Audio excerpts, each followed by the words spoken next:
Kirk to McCoy. McCoy here. Bones, can you tell me what they all died of? I'd say these people killed each other. They what? You heard correctly, Jim. These people killed each other. Could mental disease have infected all of the crew? According to the ship's log, the medical surgeon down here didn't even know what was going on. The best I can do is get all the readings I can get and analyze them later.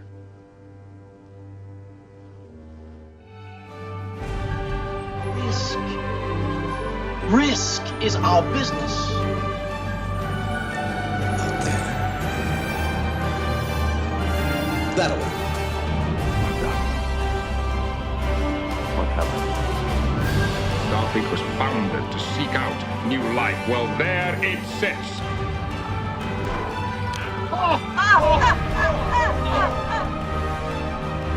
Sounds like fun. Rock and roll! 6. We're not afraid of diversity. We don't persecute it, we embrace it.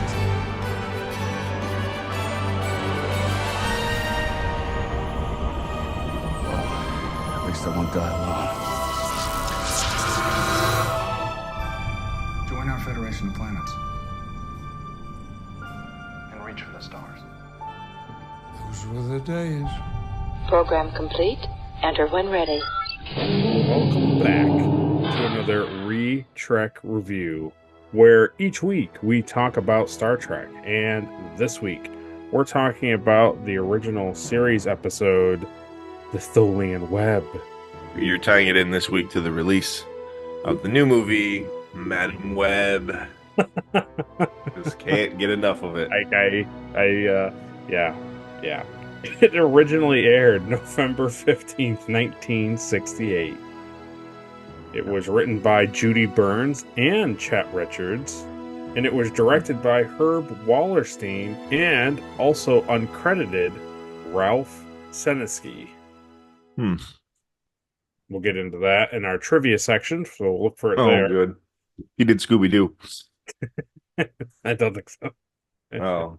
The synopsis for the Tholian Web is, while aboard the Starfleet ship USS Defiant, Captain Kirk disappears when the dead ship gets pulled into interspace. The Enterprise is under attack by a mysterious local race, the Tholians. So before we push on with the review, let's go over to Caleb and ask Caleb what he thinks of the episode. It's not the worst episode. It's I don't hate it. I think honestly for an episode that like pretty much William Shatner is not in, it's able to like stand on its own. Mm-hmm. And I think it's kind of cool that everybody else kind of gets a bigger role in this episode. Mm-hmm. It just kind of felt like, what's the point? You know, doesn't really add or subtract anything from the overall story. And since like Star Trek in this era is not like serialized, it's like it doesn't, the whole thing that comes from it like doesn't really matter probably moving forward. Okay. That's how I feel, you know? Yeah.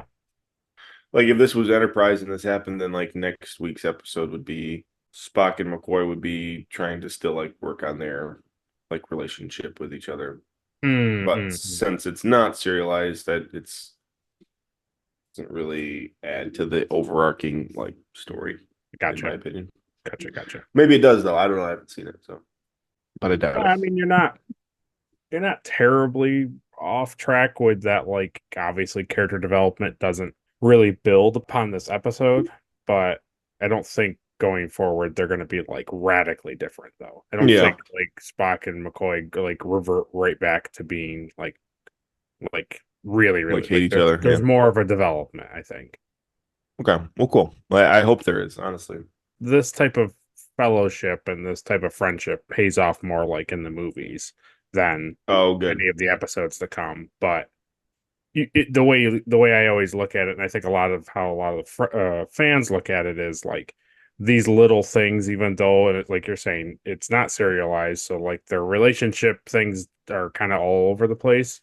But it's, if you look at it from a perspective of like where the movies get into, like this this is like a building towards that thing. Well, that's cool then. Yeah. You probably will get to it like in trivia, but was there kind of like a reason why Shatner wasn't around in this episode? Was he doing something else? Not that I saw, but Because they that's just, an interesting choice to just have. yeah, I think it was just a written choice. Yeah, and there's a lot of things obviously that happen in the episode where they're really trying to convince you that like Kirk is actually gone. Mm-hmm. They just kind of keep harping on it, Yeah. even though there's like really bad stuff happening. They're like, Yeah. well, we should probably do this. It's like, I think you should probably get out of this where you are in space, but that's right. But yeah, so overall, let's see, out of our rating system of 10, I Mm-hmm. would give it a 5 or a 4. Okay. Yeah, that's fair. Probably I lean more towards 5 because there's parts of it I like. Okay. I have not not to sway you in any way, but I have it down as an 8, but that's okay. Well, again, you're wrong. It's Yeah, but that's okay. It's not. maybe after we talk about it, my rating will go up. Yeah, maybe. Yeah. To me, I think it's a really, really good episode up until the last, like the conclusion of it goes off the rails, but the first like stretch I think is like really, really well done. Yeah. Yeah, I enjoyed it. I enjoyed the Yeah. When beginning they stuff come of it. back from that last commercial, when they have their last commercial break and they come back, like it to me it literally just rockets off course like crazy. People just started to write, like just were like, I don't know what to do, and they just started to freak out. But everything up until then I really enjoyed. Yeah. But it might be just because of, like you said, it might just be something that you misunderstood, or just didn't, like they didn't do a good job of explaining it and I understand it more or something. So Yeah. who knows? We'll see. It doesn't matter. Yeah, I don't know. It's not, we're not supposed to always agree on it, and that's okay. No, I enjoy like the concept and stuff of the episode. Yeah. And like I said, there's lots of stuff that I do really like. Yeah. So, no new public subscribers, but we got 2 comments on our previous podcast, the Enterprise incident. First, we got another one from my office. He appreciated the shout out and he enjoyed the podcast, and he said to keep up the good work. And in addition to from my office, we got a comment from Captain Olimar. Nice. He returned to make his comment, and he said Vulcan Death Grip. He rewrote that in, so that was nice. Funny. He said he enjoyed this episode, really liked Shatner's acting in the beginning, and he says he thinks it was me who said that James Doohan was underappreciated as a member of the core group of Bones, Spock, and Kirk, and that he's been really enjoying Scotty in every episode. Yeah, and that I agree with. Yeah, and he says great work as always to us. So yeah, because even again in this episode, Scotty takes the helm, and he it's like certainly does. He is a more major part of the ship than they lead you to believe. Yeah, absolutely. So we appreciate those 2 comments as always. I think with that, we can crack on into the review. I thought it was very funny that Spock was like, there's no signs of radiation on the Defiant, and then yet they showed the Defiant and it was green like radiation. Okay. I thought that was funny. And I wrote down that I enjoy their spacesuits, even though I think they look like giant old style beard shavers. Oh yeah. Yeah. With the big yeah. helmet thing. It was very much like, the beard trimmer. Yeah. Like that our dads had. Yep. I totally know what you mean. But it's definitely an improvement on the naked time, like shower curtain thing. Yeah, much better, much more spacey for sure. They're pretty cool. I like the colored tubes and stuff. I thought they were cool. Yeah. It's one of the things that from our perspective of now, and also knowing what astronauts look like in general, and also having Enterprise and Strange New Worlds, like previous to this, it makes these suits look pretty dumb. But I think at the Yeah. time, like you're saying, with the tubes and the things, it's like watching Buck Rogers, and it's like you watch all this nonsense, and you're like, this is so dumb. But at the same time, it's kind of cool because these people were doing things well beyond Yeah. when they had point of reference. Yeah. No, I like that for sure. It's a pretty gruesome sight when they beam aboard the Defiant, and you see I assume the captain getting choked out by some sort of officer. Yeah, it was pretty good. Yeah, like they had a lot of extras They certainly did. just laying around doing nothing. Yeah, so then, like you said, we come back from the intro, and they have this huge, brutal scenes of all these dead officers throughout the ship, which I actually thought was pretty decently done. Not just like those two guys are dead on the bridge, and it's just like there's no other. I was like, that's pretty rough. Like all these people are splayed out all over the place, and actually had like fake blood on them and stuff. I thought it was pretty. Yeah.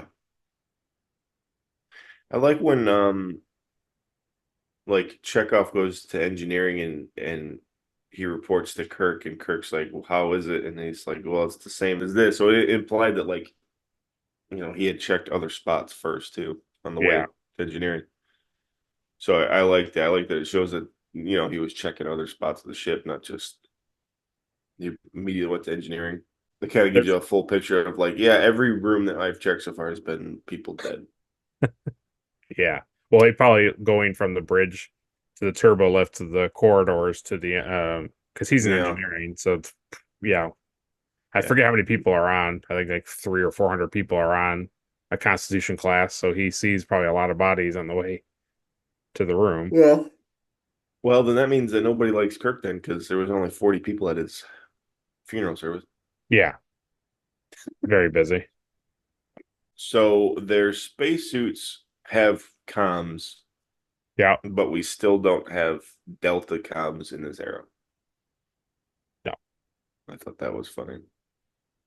So their spacesuit, they just go like, this is Kirk.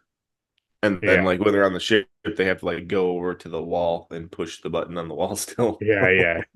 There's no comm badges yet. No. But it's the same. It's the same premise. Yeah. Same premise, same principle, same science, same hardware, Maybe because maybe at this point the technology is there, but it still would be so bulky that they can't. Yeah. Well, it's the whole top of the helmet. Right. Right. That's a good point. That's a really good point. Yeah, it's a good. I just thought that was interesting.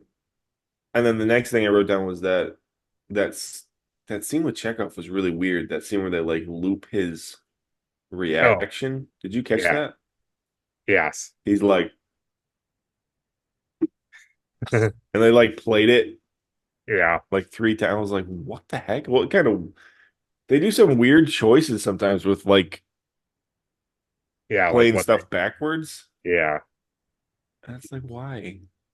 I think what I've learned from why people in general, not necessarily Star Trek, just things in general, is somebody in the editing bay or the director they want a shot of him returning to look back at this direction or looking this way or looking down, and they don't have it, so they have to like reverse the film. Yeah. They had a pretty long section of Chekhov after that they could have like pulled and spliced in. True. Where he's standing in the same spot and doing stuff. And even then it like felt weird that like he was looking around so drastically like that too, because it was like he already had told Kirk like, yeah, they're all dead. I think they're trying to imply that he's already starting to get like weird, but yeah, probably when they're on the bridge before everybody gets broken up and goes and looks throughout the ship. There's this comment that we're going to get into in trivia, but Spock says they're like, oh, they're all surprised at at mutiny. They're all surprised at that, and Spock says absolutely no record of it. So we'll get into that in trivia. Yeah, I thought that was interesting. Yeah, I like that part where he calls down to Bones and he's like, "So what killed these people?" And he's like, "Oh, they killed each other, Captain." And he's like, "They what? They did what?" Yeah, they killed each other. Yeah, they killed it. And the ship starts to dissolve. Yeah, that's what I was gonna say. I thought the effects with the dissolving was pretty decent. I know that this is like the remastered thing, but you still know that that's like generally how they presented it in the 60s Yeah. of like the guy Well, laying on the corridor and mhm. then McCoy putting his hand through like the desk was pretty. I did like that. Yeah, you could tell that there was like a, you know, a an image Yeah, like put on top of the film, basically. right. They had like composed, yeah. It was, yeah, but it was cool. It worked. I also thought the nameplates were kind of cool on the suits. Yes, I did too. They were on kind of like the helmet, like the Yeah. seal of the helmet. Yeah. There's a couple really funny like up close shots of like Chekhov inside his helmet making some really weird faces this episode too. I'm sure. Yeah, it was pretty good. And then the last note I have here is that the just again showing that how good of a Captain Kirk is. He makes everybody beam back before him. Yeah. I like that. Yeah, he don't care. I'll stay on the ship, basically. Even like Spock, like basically like demands or offers to like stay there too, and he's like, no, don't think so. You're way more useful Yeah. on board the Enterprise than here. Yeah, and to continue that thought I had, just the scene of I liked William Shatner's acting when they're trying to energize Kirk back and he's like looking at the bodies on the bridge Mhm. as he's waiting to get energized. He's like looking down at the two people and he's just like, oh boy, like, oh, when am I leaving? When am I getting off of the Defiant? Like, I don't want to be here anymore. Yeah. Yeah, I know. He almost had this kind of reaction where like he was gonna start laughing about the situation, where it's like, well, Mm. this is how it happens. Yeah. Yeah, so then we come back from our second commercial break, Yeah. and I thought it was interesting that Spock basically, like technically and basically, talks about the multiverse Yeah. like decades before anything like that.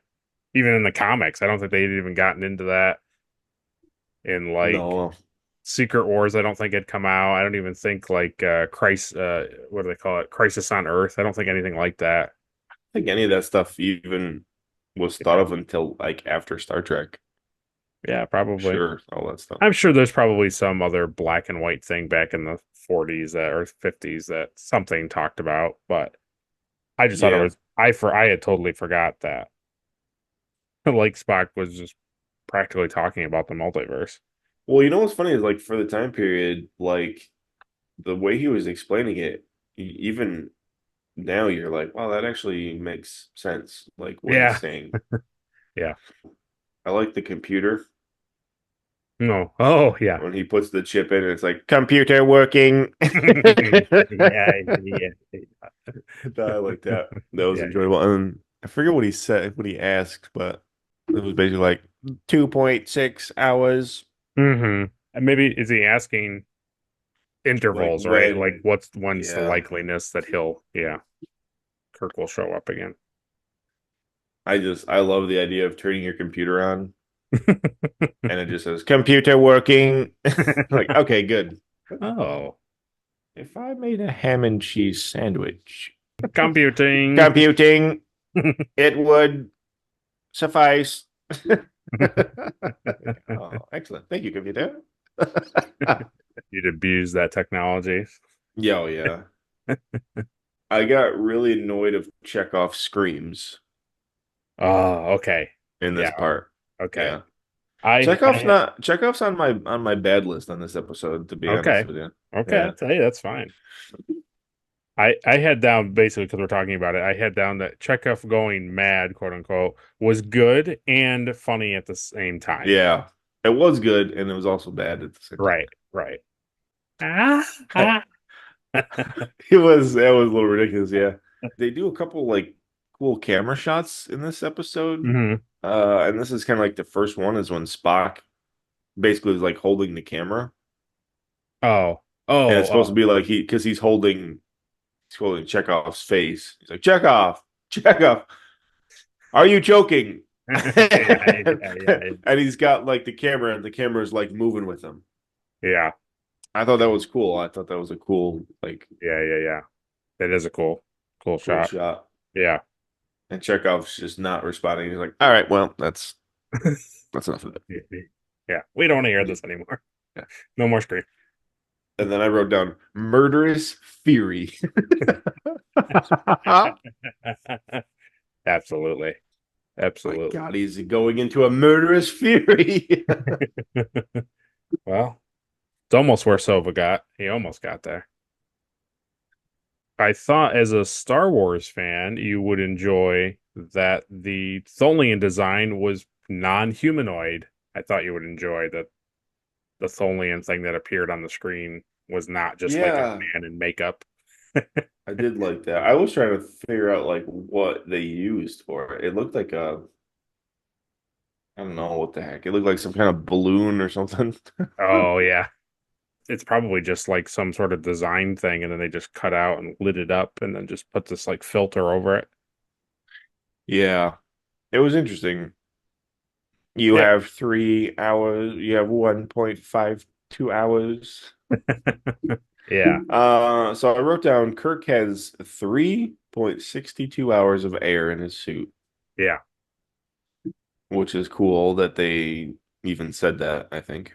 Oh yeah, true. Okay. Like giving him It kind oxygen of tell tanks you, and stuff. yeah. And then I wrote down, is McCoy always short-sleeved? Well, Has in he always that, been short-sleeved? so that's a great point. I think in like the first 2 seasons he had like a full long sleeve. He definitely has like a science uniform that's long sleeved and it's his thing. But then there's this one that he wears and it's much more like sheen. His uniform is sheen and it's like Yeah. short sleeve. I take it that this is like his operation Yeah. uniform. Yeah. That's how I. It's definitely his one that he wears when he's like dealing with patients and stuff. It's kind of like you're saying. It's what doctors wear. It's like basically like scrubs. Yeah. I just never really noticed it Yeah. until this episode where he's like standing on the bridge behind Spock and you can very clearly see that he's got short sleeves on. Yeah. And I liked it. I thought that was cool. Yeah, it is really cool. Yeah, I'll probably put it down below, but when you look at it too, like his uniform is also like not of the same material compared to Yeah, the it's shiny. Yeah, I noticed it was like Yeah. shiny. And speaking of McCoy, I thought I know it's still silly because it's the 60s, but I thought the struggle in sickbay was pretty decent. I liked it. Yeah, you'll see later. Okay. I specifically like in that scene that like Chapel, I wrote down here, Chapel didn't stand around. And then I Yeah. wrote long. Yeah. She So it was waited a nice that she little actually bit. did. Yeah, she did. Yeah. It was She like, waited for a while. Yeah. She let him get slammed around on a couple yeah, desks just a before she little. was like, Yeah. what if I used some sort of medicine? Well, maybe she was getting him back for all those times he's just yelled at her. She's like, I let him don't get blame pushed her. around a little bit. We also saw another medical staff this episode, another like nurse in the background that I've never seen before. I'm trying to She remember was this. like, she had dark hair. McCoy and Chapel were talking to her, and she was kind of like standing by the door Oh, okay. with like Okay. a clipboard. Cool. Okay. Yeah, I just like seeing more medical staff because it's always just him and Chapel. Right. Yeah. So even seeing that guy that was helping him like develop the cure was cool. See somebody else down there in medbay. Yeah, I agree. I do like always well, I mean, technically, if you don't show the faces of the dead Defiant officers, like you could just reuse those people as extras, Yeah, you know? And I'm sure they were also extras for the yeah. Enterprise too, so. I'm sure it was all the same people. I'm sure it was everybody in Kirk's funeral. They were Yeah, all that's true. That's a good point. they were Yeah. all the Defiant people that were just on their rolled over on their faces. Yeah. They'll wear the same uniforms. Yeah, and before we get to commercial, I had how did you like the making the web like thing That was happen cool. with the Yeah, I ships? thought that was Yeah. cool. I wrote down at first, I said the Thalians did not wait long to fire. No. So they gave them that hour restraint, and then immediately was like, any other species would have opened up comms and been like, hey, so it's been that time, what you better leave. They're like, no, fire immediately. Yeah. The Tholians don't mess around. No, they don't mess around. I wrote down that it was like the Thalians use their like snake energy attack. I guess that's how it was like. It was like snake. They were like beep beep boop boop boop boop beep beep boop boop boop boop. Oh my God, they're trapping us. They're just building a wall like in front of the ship at first, Yeah. So like if the ship was like fully working, they could have just like backed up and just went like around or like up and over. Yeah. Any direction. Yeah. It takes them like 6 hours to build this like net. Beep, boop, boop, boop, boop, boop. I liked how the two Tholian ships came together, and they were like, and then they use that energy to like build the thing. I thought that was cool. Yeah, it is cool. I think in the original 60 thing, like it's more of like a flat design. These ships are more flat on like a thing, and they're making the lines. Obviously, in the remastered, it's like they designed it to make it look like the ship is making that filament come out and like doing all that. So yeah, cool. I liked Spock's last words before commercial. He says, "If they complete it, we will not see home again." Oh yeah, But that was pretty good. That's a good like commercial cliffhanger. Yeah, I don't know if they go forth in Star Trek and describe this, like what happens, but I know in Star Trek Online, when the Tholians make this thing, it like what happens is when they're done and they make like a full cage around the ship, it like shrinks and it like crushes the ship. So I assume that's what they're gonna do. That's kind of what I assumed they were doing. Yeah. Yeah. Either that or it was like an energy field that would just cut through the ship. That's true. Either way, it's bad. It's bad. Definitely bad.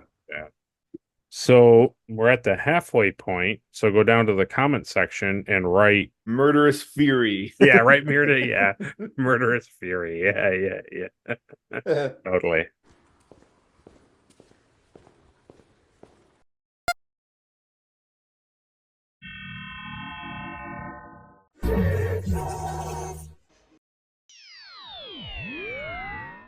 When it comes back, this is the thing that kind of like he says during the funeral talk. Uh-huh. So I'm sure you have a lot of points during that, but the thing I'll touch on first is that Spock says that the Tholians have been disabled, but then it's also currently making a filament web. He was like recounting what had happened, and he's like, and the Tholian ship is disabled, and I'm like, yeah, but you didn't tell them that you're also being entrapped in this weird web thing. So yeah. Also, like, I think everybody on board the ship is pretty well versed in what is happening currently. Yeah, what is taking place. Yeah. So when it comes back from commercial, all I had in my head was like the Office intro music. Oh, yeah. Like and they're all like sitting in their chairs, and like Spock comes walking in, and he comes walking in as like Michael. And he's like, well, it's bad. It's real bad. Kirk is dead. He has pictures of dead. At the end of the day, I have us. At the end of the day, I have a big surprise for everybody. At the end of the day, big surprise. Is it what is the line? Is it pizza from Alfredo, whatever he's called, or is it pizza? Is it from Alfredo's or pizza by Alfredo? Yeah. Yeah. And then I wrote down like all staff was attending Kirk's funeral, but there was 40 people in the room. Yeah. They didn't want to be too. Yeah. They had to look out windows and make sure that the webs weren't getting closer. They were really busy. I like that too, because he's like, yeah, and Captain Kirk was lost, and then the guy's like, he like freaked out. I wrote, That's what I wrote. I said, Officer goes crazy after hearing that Kirk is dead. I said, I imagine Kirk fanboys doing the same thing. Yeah. Like, That was pretty well, funny. Captain Kirk is dead. Like, no. Rip their shirts. Yeah.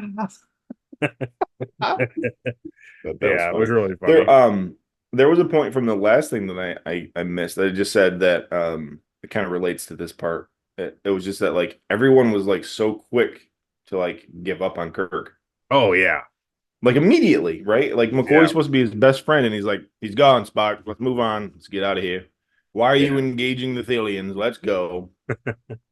Spock was like, no, we're gonna stay and see if we can get the captain again, because that's kind of what we do. Yeah. And McCoy's like, nope, we need to leave. Immediately need to leave. Yeah. And they were like fighting about it, like yeah, big time. And McCoy's argument was so like, I don't know, to me like not valid.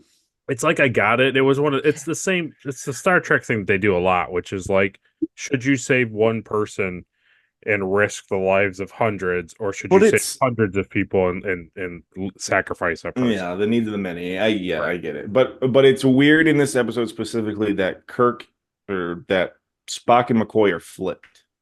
Because McCoy is always the one he's human emotions. He wants to save everybody. Right. He thinks Spock is this heartless computer. Now Spock is like risking the entire crew's life to save Kirk. Yeah. And McCoy immediately is like, no, that's illogical. Illogical. We need to leave. It's like, why the rovers? Just to have this like touching moment, in the middle of the episode. Yeah, I think so. I think it's also supposed to lend that like it's supposed to be building on the thought that like Spock and Kirk are much more friends than just McCoy. Yeah. Yeah. I wrote down, is McCoy regular mad or is he space mad? He could be space mad, which is, I mean, he does get into that later, right? He does get into it later. So maybe the space is affecting me, Kirk. Space. Yeah. The space sickness is horrible. Space sickness. Space is so sick. Yeah. Catch me. But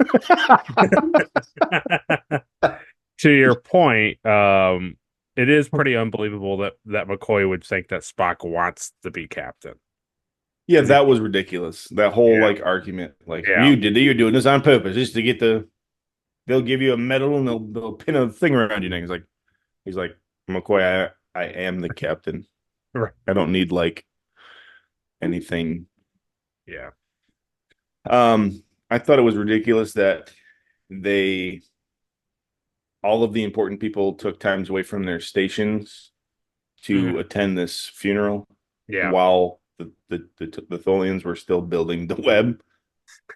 Like, let's maybe get out of this situation and then we'll have all 100 plus all 300 officers. Yeah. What's the point? Is it like a formality thing that they have to do it so that Spock can take control? But probably I don't think that's the case, because it might be because McCoy says to him, like, now you've officially declared Kirk dead and now we can go look at the thing. So it might be that. Yeah, but I know. And even then, like, Spock didn't want these. Like, well, no, we got to get out of the situation first. It's like, well, no, because you are not allowing this to happen, because this is, Yeah. You did this. Yeah. And then Scotty in that scene, he stands up and he's like, all right, everybody. All right, we're dismissed. All set. Oh, okay. They did their moment of silence and they moved on. They were like, yeah, we don't care anymore. But to your point of them talking about looking at the Kirk's message, I thought that Kirk's farewell message was pretty great, except at the end, it was very lackluster of a goodbye to his friends. He was just like, great. Yeah, he could have added a little bit more towards the end of like, I really enjoyed my time with you guys. Like, make it a little more personable. Yeah. Yeah. I did really like the video. I thought it was really good. Like, oh, yeah. Yeah. It's just his actual, like, goodbye to them was just so cold. He was just like, farewell. Yeah. Well, it's their fault that he's dead, so. I was like, well, this is what you need to do to be captain. Also, Thanks for nothing. Yeah. Yeah. Somehow you idiots have killed me. So if you could not do that with the rest of the ship, that'd be great. Anyway, Kirk out. Yeah, exactly. Yeah. But yeah, I did. I really liked it. And I liked that moment between Spock and McCoy. Yeah. Totally. And yeah, it was good. Then And then we get to this ridiculous scene where I wrote down Uhura's necklace really hurts her. Because she puts this big necklace on. Yeah. And like as soon as it's on, she's like, oh. Like, wow, that's a rough necklace. Yeah. The thing I first wrote was like, hey, it's Uhura's quarters. Like, this is the first Yeah, it time was cool. I've seen her like do any, right? Yeah. But to your point, I literally wrote, did Uhura pass out because of space dissolving or because she's a woman? Both. Both. Oh. Well, here's what's what? interesting is like the whole time you're led to believe that like this space madness makes people like murderous fury. Yeah, yes. And now towards the end of the episode, people are just like, oh, I'm just so dizzy. Oh, I'm so dizzy. I need to lay down. And that's it. You're like, is it different? Are they further away? Is it I don't understand. Murderous fury behaves in different ways. So some people lash out and attack, and other people they just get kind of sleepy. Yeah. Woozy. Because even McCoy here coming up, right? That scene, where he kind of like almost passes out on Spock's chair. Yes, Spock has the catch. Like, I thought you were supposed to be like strangling each other, but that's what was happening. No, if you have love for McCoy, it doesn't happen. And then he sees Kirk and he's like, "Oh, I am feeling much better." Oh yeah, much better. Yeah, I wrote down that Kirk Ghost is like a Scooby-Doo phantom. Yeah. Is what it reminded me of. I think specifically like I was thinking specifically of like the robot. Remember the robot guy from like the amusement park? He had like the blue helmet with the blue helmet. Yeah. And then the deep sea diver phantom where they just like yeah. Yes, very much so. There's even a couple really funny scenes of Kirk and he's like trying to like communicate, Yeah. Yeah, I had down it so it looks like he's mouthing hurry Spock. That's what it looked like he was saying. Is it? Oh, okay. It kind of looks like he's saying, hurry, Spock. But there is police. Yeah. Call the police. There is that one shot though of him being like when he's not saying anything, his mouth is just open. Yeah. Yeah. Oh man, that was good. It was a cool visual effect though, in all honesty, for the era, like having him be. Totally. Okay, so now it's time for trivia. Oh, not again.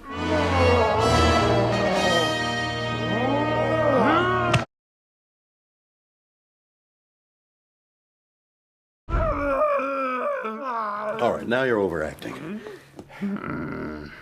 So Ralph Senesky, I'm going to say Senesky began the direction of this episode, but was fired for falling a half a day behind schedule. Half a day gone. Wow. And so then they put in the other guy.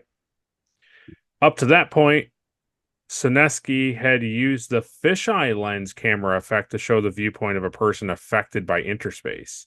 Oh, yes. Yeah. So that was his call.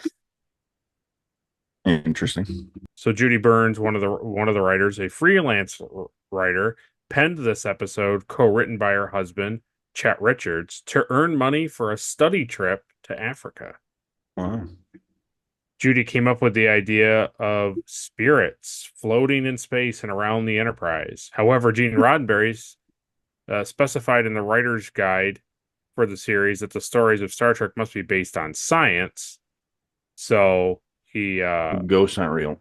Yeah. So he had therefore Judy came up with the idea of interdimensional rift. Nichelle Nichols described The Trouble with Tribble and The Tholian Web as her two favorite shows. In The Tholian Web, she says, "We think Kirk is dead, and I see him floating through the walls of my quarters. That was fun to do, of course. I enjoyed anything that I was able to get out of my uniform." Oh, really? Yeah. I mean, I don't blame her. She puts on like a nice dress in this thing. She's always wearing that small miniskirt thing. Yeah, that's interesting. This is one of the few episodes in which all of the regular second and third season characters, Kirk, Spock, McCoy, Scott, Sulu, Uhura, Chekhov, and Chapel, appear. Mm-hmm. Yeah, that's true. It says the special effects in this episode, as originally aired, were a collaboration by Mike Miner and Vanderveer Photo Effects. Miner said of his work on this installment, "Finally, the Tholian Web came up. That was the one episode I worked longest on. It involved 3 or 4 months out at Frank Vanderveer's optical company. I storyboarded the 17 cuts of effects that the script called for, shot the raw footage, and executed all of the animation plates.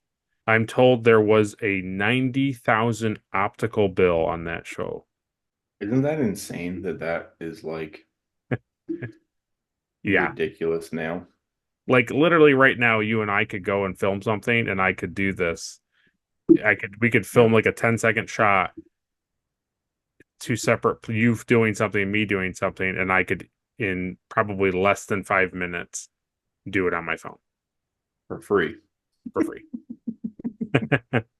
Yeah, it's pretty crazy. Yeah, it's insane. Yeah, it's really crazy. I figured that's how he did it with like plates and visual effects and all that kind of stuff. You probably saw it too, about on like the Corridor Crew a while back. They were talking about the Fugitive, the scene where he jumps out of the way from the train. Oh yeah. And it's like they filmed like they had like mirrors set up that the camera was filming through 2 mirrors. So it was like it was Harrison Ford on the train track, and then they also played footage of the train coming on the other screen, and like through the mirrors, the camera filmed both of them at the same time. Yeah. And that was like revolutionary, like how they were filming back then. Yeah. I mean, and like, it's you know, insane. you can catch like some of the overlay stuff, but for the most part, like it's seamless. Yeah. Looks pretty good. Yeah. I would argue too, like a lot of that stuff still looks better than tremendous like modern CGI. Yeah. They still haven't gotten quite like the big stuff is still kind of noticeable to the eye. The little stuff I think is surprising. Yeah. Well, I mean, you know, not that I saw it, but second Avatar movie, they say like the water physics in that movie is like unbelievable. Because it's like all CGI. Like the water is all CGI. That's cool though. So that's cool. Yeah. Barbara Babcock was uncredited on screen despite having dialogue as the voice of the Tholian Commander Laskeen. I think she did the cat in Assignment Earth. Yeah. Yeah. So the environmental unit suits were replaced and created by costume designer William Ware Thies and consisted of silver lame with a fabric helmet with a screen mesh visor. This allowed the actors to breathe more easily while wearing I bet. And Mike Miner, the guy who had worked on special effects together with Thies, constructed the helmet. Cool. Also like they don't fog up, because if you use like clear plastic, they would fog up and everything. Yeah. The spacesuits were made from a very slick material resembling silver lame and featured no zipper in order to achieve a completely smooth, unseamed look. As a result, when any of the actors had to visit the men's room, they had to completely remove the costume, then put it back upon returning to set. This ate up precious shooting time. Yeah, I bet. I bet it did. Could have just put like some kind of sci-fi panel Yeah. down there that like you could just pop out. Yeah, totally. Oh, there you go. So it was uh Loskeen's appearance was portrayed simply by a puppet created by Mike Miner. Hmm. Okay. Am I a man or a muppet? It says the lab apparatus and tubing that McCoy uses in attempting to synthesize the Therigen derivative appears to have been recycled from The Devil in the Dark, where it was used as part of Scott's makeshift replacement for the main circulating pump of the PXK Pergium reactor. Hmm. Well, that's cool. You get the different patch, right? The Defiant people have a different patch on their uniform. I don't know if I caught that. Oh, right here, I can show you. Oh. Wait. Yeah, there it is. Oh, interesting. Yep. I thought the Delta was standard. No, each ship has a different insignia on their uniforms. Much Oh. like Columbia and Enterprise and NX have like different patches on their arms, like the designs are Yeah. different. That's also the thing on their in this era. That's the one thing I haven't really analyzed it too much, but that's the one thing I don't like that Strange New Worlds doesn't do. Like so when Kirk comes on in the episode you just watched, Yeah. he wouldn't have a delta on him. He would have like whatever the Farragut's thing is. That is really weird. So I was under the assumption that like all Starfleet all wore deltas because like the Delta is Starfleet logo. Right, but they don't. No. Not in this, not in the original series. Interesting.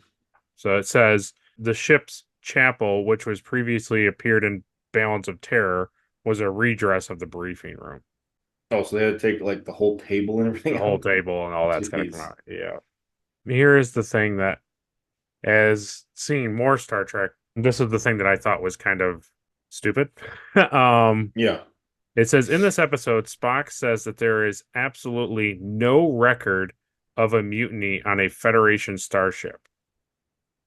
So this contradicts the instance that the crew of the Enterprise mutinied in This Side of Paradise, which is an episode, and was again contradicted only 7 episodes later in the episode Whom Gods Destroy, in which it is revealed that his crew had mutinied against Captain Garth in the past.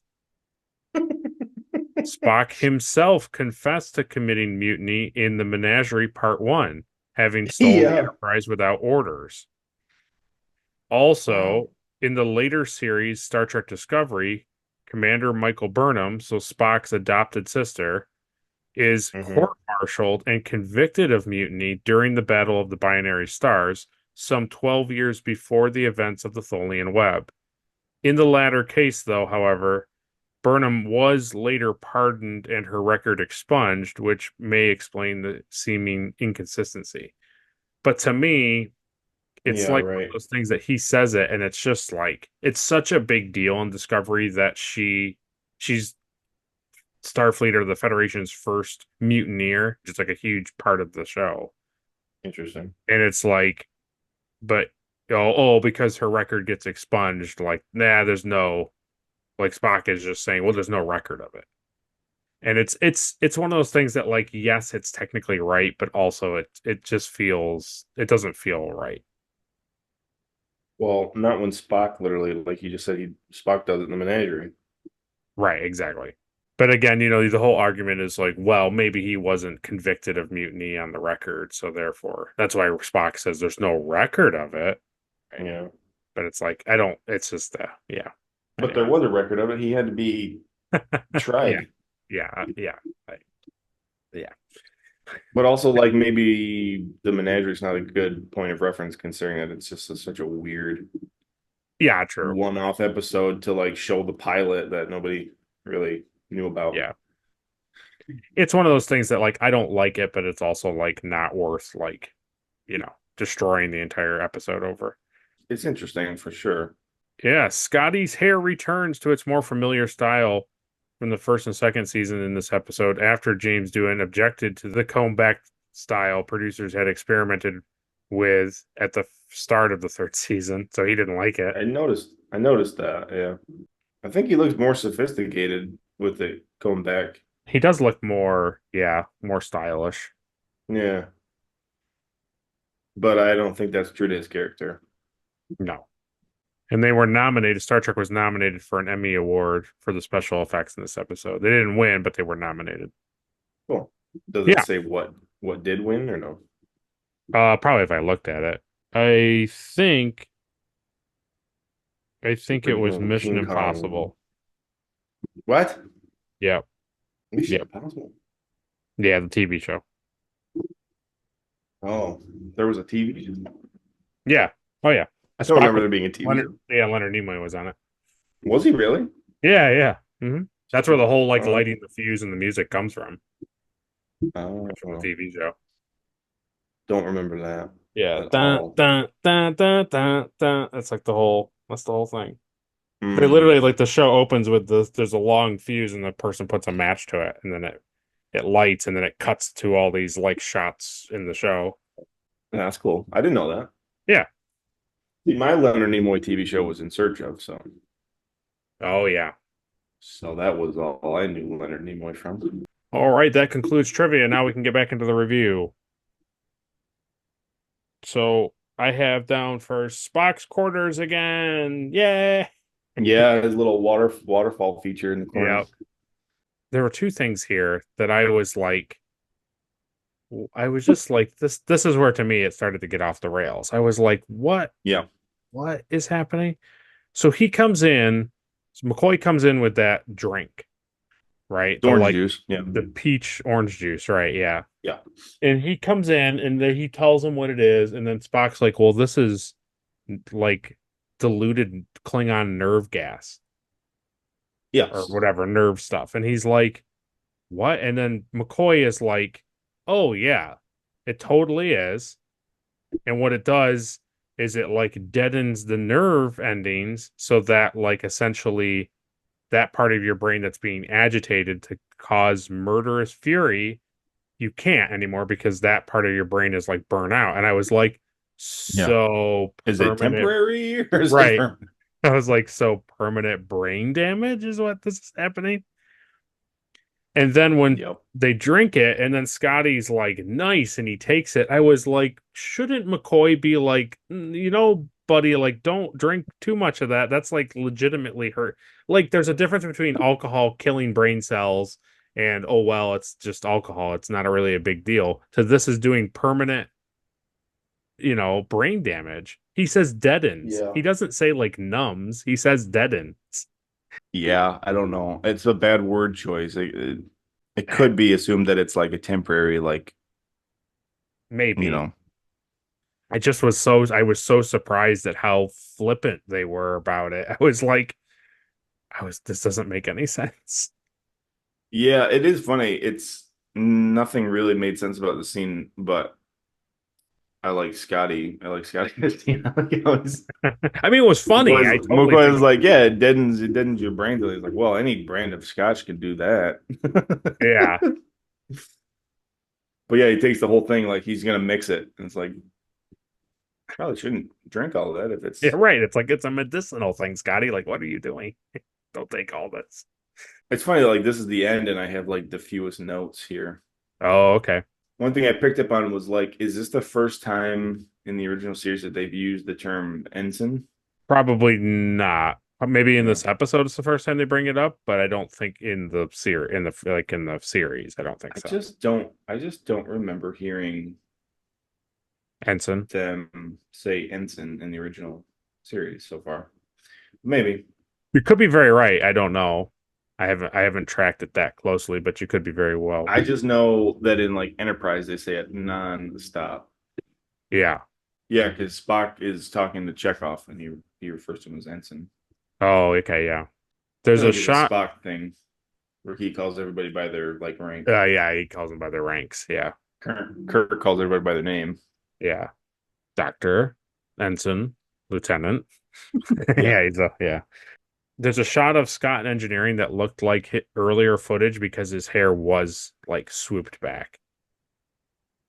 There's like a far shot when they're looking at the warp core and like Scotty is all the way left and he's saying some sort of comment, and Oh. it looks like him with his hair, like it's an earlier shot. And then they cut back to the bridge, and when they cut back down to him, he's like in a different part of engineering. He's up at like his council at engineering, and he has normal his hair, or how his hair is in the episode. That's funny. I'm not 100% sure if it's him, but it certainly looks like it's him. Like, Yeah, probably. I like when the guy jumps off of the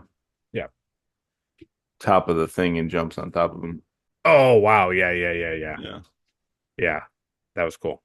The part where they're trying to get Kirk beamed aboard, they're now like they've seen him and stuff, and now they're all trying to just get him back. And so he asks if McCoy has the trioxide thing when he's in the transporter room, like when Kirk is coming back.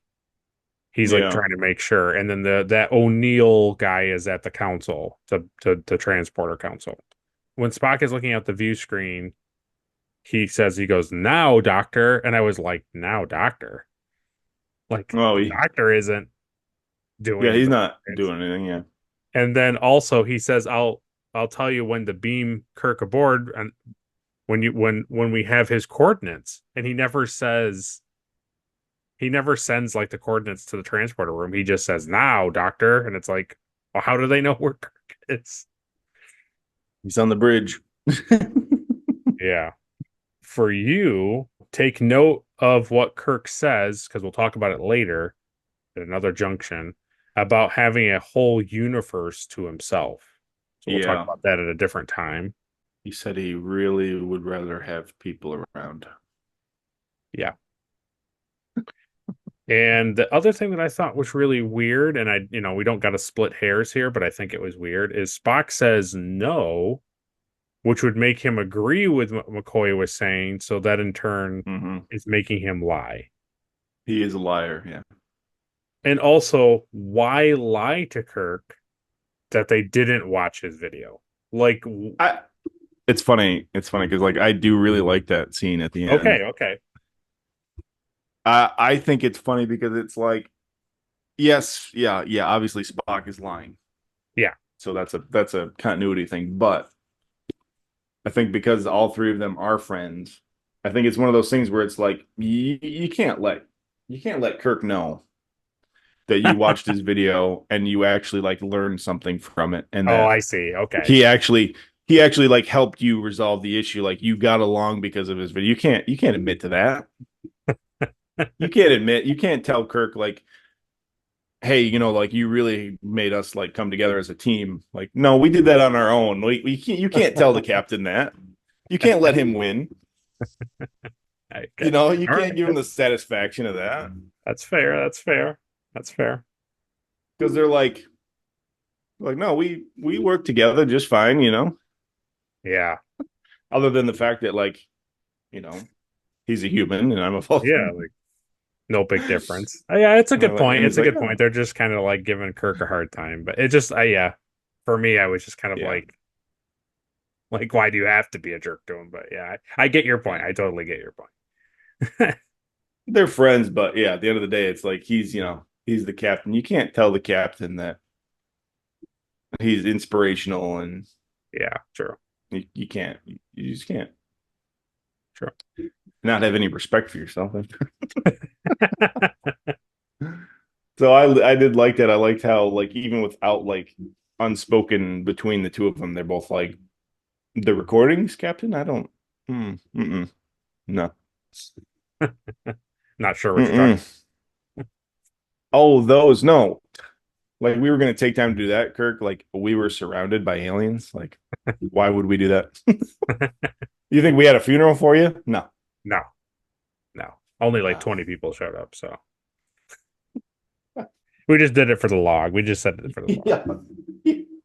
McCoy, he didn't even want to leave, but I told him we got to leave. We gotta go. All right, that concludes the review. But before we end the episode, let's do the thing everyone has been waiting for. Caleb.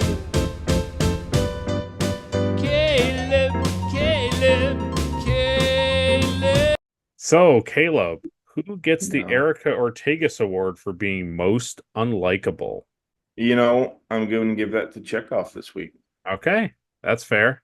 Him being tied down Well, to the bed and being like, I didn't like him. I didn't like him this episode. I feel like this is the first time he's been on screen for more than just like setting coordinates now, Captain. right. And I had enough of him. He just got old to me. His Sure. screaming, and then even like his screaming in the bed, and Yeah, totally understand. yeah, he got old. No, let's say it is who it is. Who gets the Elizabeth Cutler Award for being most forgettable? That's the guy in the funeral that screamed in his chair and got. Oh wow! I love Okay. that. He's just screaming, and they're like, "Take him out, take him out," and they like escort him out, and then they all just like sit back down. Yeah. It's Oh like, well. I totally thought when I was looking at this last night, I totally thought you were going to say Kirk, but yeah, no. no. I like it. I like the screaming funeral man. Okay, who gets the Trip Tucker Award for being the MVP? I'm gonna give that to McCoy this week. Ooh, okay. He did figure out the cure. He kind of helped Spock through being a captain, Yeah. and he was the only person that got like in a physical fight this episode.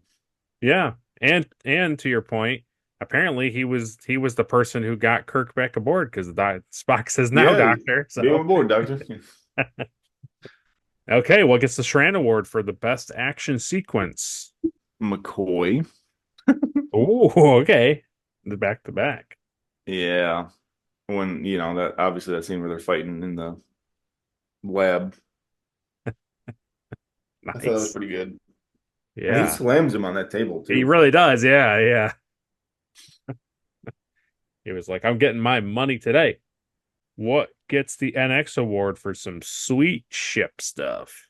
McCoy's Oh, distillery thing. I thought that was cool. His like the cure thing that like spun through the tube. yeah. I like. Is it that. like right before he gets in the fight? Yeah, you see it a couple times, even after when he's synthesizing it again. Gotcha. Yeah. Cool. Yeah, it's cool that you said that Scotty used that to keep the engine Yeah. running in that episode too. That That was cool. episode, yeah, with the Horda. It's Yeah. a cool piece of technology that like it's like a beacon in a flask, like with a like drip yeah, tube. yeah, It's yeah. pretty cool. Yeah, okay. So what gets the Porthos Award for being the cheesiest thing of the episode? But that is gonna be Captain Kirk.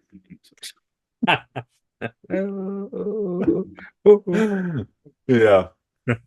Just lumbering around like an idiot. I thought that was pretty funny. Yeah.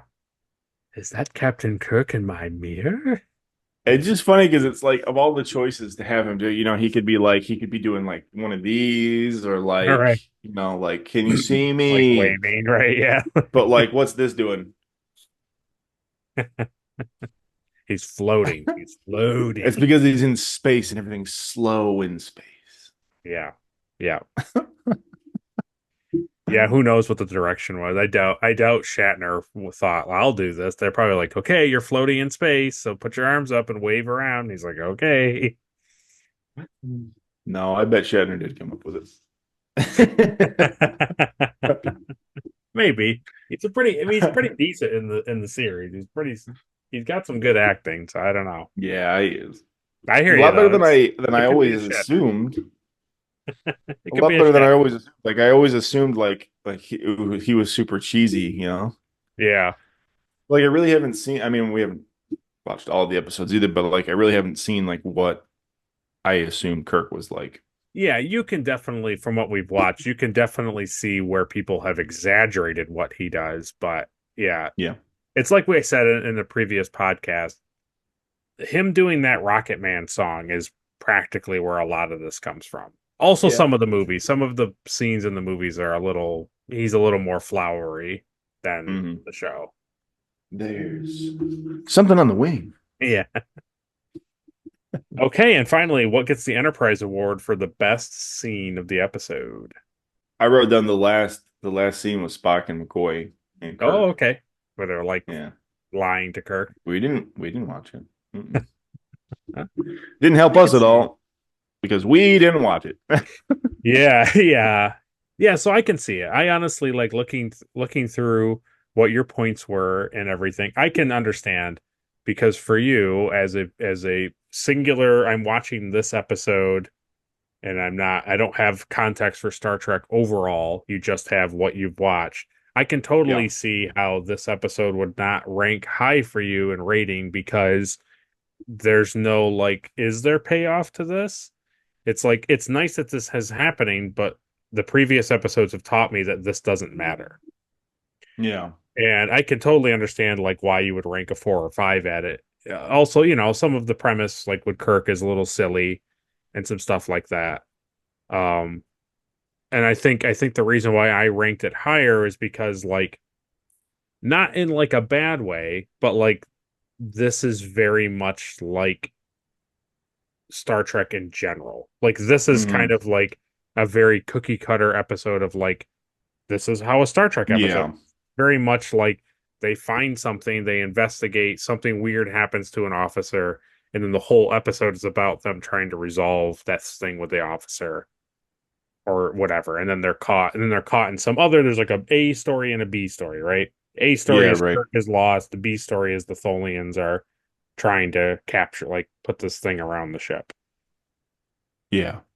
So it's honestly, it's interesting. And I know that, a lot of people may disagree with you in the comments, but I think this is a perfect example of why we're doing this podcast. Is like you're watching it through your eyes and you get it, and this is how you feel about it. And I think it's perfect. I don't think you should.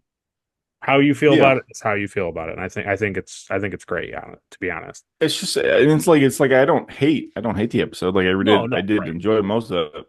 Right. It's not one of my favorites though. Right. Right. It kind of reminds me of the episode of Enterprise where like Hoshi gets stuck in the. Yeah, that's my point. Transporter. It's a very like repeated thing. Yeah. Yeah. So now is your time, viewers and listeners, to go down to the comment section and let us know what you thought about it. Did you like this episode? Do you like the Tholians? What were your trophies? Let us know.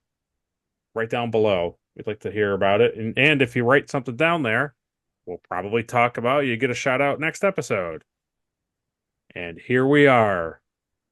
This is the thing that I have been keeping in my back pocket until this very moment. No. And it was going to be a couple weeks later because of my mistake last week. You're a fool. But this next week, we are going to make a big departure from what we've been watching. We are going to cover the season 4 episode of Star Trek Enterprise. Yay. Episode 18, In a Mirror Darkly. That's going to be next week's episode. I hate it. So yeah, we'll get into it next week. So look for it then. That's what it'll be. We're departing from it a little bit, but because we're watching Star Trek chronologically as brought out from last week's episode, this is where it feels right to put this episode. This is where a lot of people put it because of the events that they cover in Enterprise. It feels right, and you'll understand it once you start to watch it. It'll make sense. I hope so. Because right now it doesn't make any sense. I know.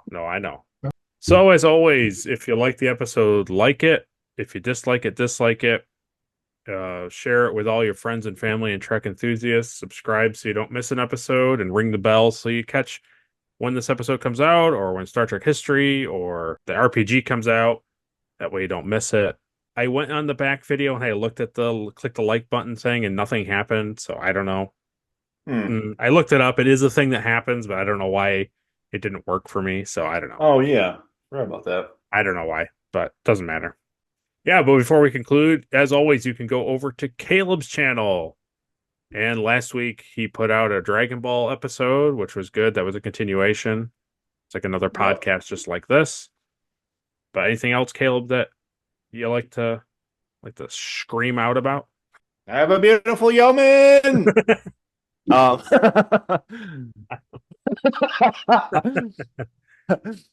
Yeah, it would have already been out by now. It's a part 2 of the basement. Yeah, that's right. Yeah. And it's a pretty good. It's I finish a wall. I get a wall finished down there, and I show you some of the steps I took to Cool. make it. Yeah. And yeah, I got other basement stuff will be coming out too. So Great. Yeah. I got a little That. sneak peek a couple days ago. I was able to be in his basement and look at it. Mm-hmm. And it is Yeah. from that first time of him standing in the basement and having no walls up and talking about what to do with the door to where I saw it a couple days ago. It's pretty impressive. It's pretty impressive. Almost went into Definitely a murderous fury. not to make him feel embarrassed, but it totally has like an amusement area, kind of like a Universal Studios Disney feel when you walk into those rooms and now you're on something, you're on like a different thing. You're in a different ship or you're in a different space port or something, It was cool. It's really cool. Yeah. It doesn't feel like a basement anymore, which is cool. No, it really doesn't. Plan. It really, really doesn't. Yeah, so look for that. Always go over there, give him a like, give him a subscribe, give him a comment, let him know. He doesn't always do custom things, but you can give him ideas, and who knows? Yeah.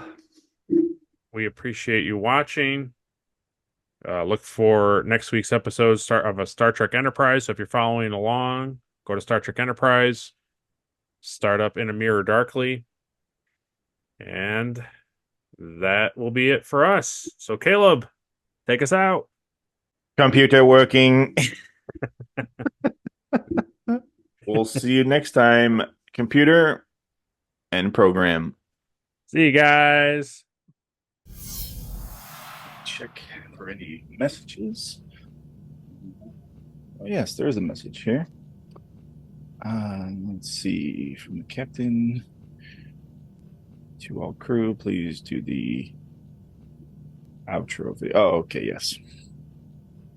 Take time on my busy doctor schedule here to record a couple things. Oh, hello. Dr. Stephen House, Chief Medical Officer aboard the USS Drake. Just wanted to record a few reminders for you guys. So here we go. The Retrek Review is a Daystrom Holodeck podcast. It's produced in association with the Plastic Underground Props, hosted by Caleb Stoddard and Will Wilbur, edited by Will Wilbur. Our outro song is by Kaylee Joy Rookledge. Our theme song is by Samo Studios. And our outro song is by Tommy T. The title card art was created by Caleb Stoddard. Trophy art was created by Adri Wilbur from Love by the Letters. The synopsis and written plot provided by memoryalpha.fandom.com.